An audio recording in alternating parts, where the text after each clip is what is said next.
matière d'énergie et d'émissions de gaz à effet de serre, il y a un secteur dont on parle peu, qui est celui du bâtiment, qui représente 40% de la consommation d'énergie et 20% des émissions de gaz à effet de serre. Et donc il est central pour la réalisation des objectifs climatiques de la France.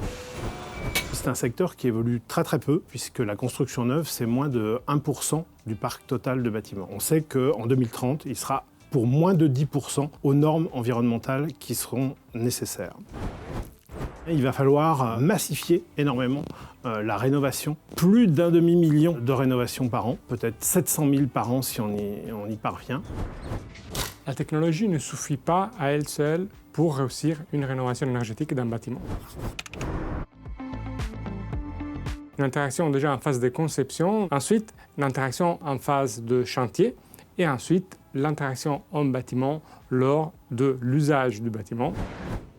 On estime qu'il va falloir consacrer plus de 25 milliards d'euros chaque année pour atteindre nos objectifs de réduction d'émissions de gaz à effet de serre.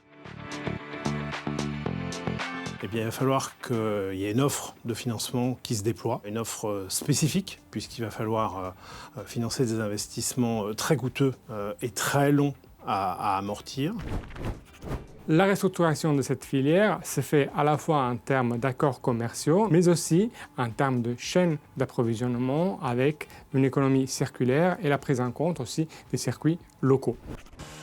L'émergence de solutions modulaires et des chantiers hors site, c'est quelque chose qui va sous le nom d'Energy Sprong. Il consiste dans la mise en place de modules d'isolation thermique, mais aussi de modules d'alimentation en énergie du bâtiment qui sont construits et ensuite assemblés sur site autour du bâtiment pour permettre sa rénovation énergétique. C'est un mode de rénovation assez innovant et qui pourrait effectivement changer la donne de manière significative sur la filière dans les années à venir.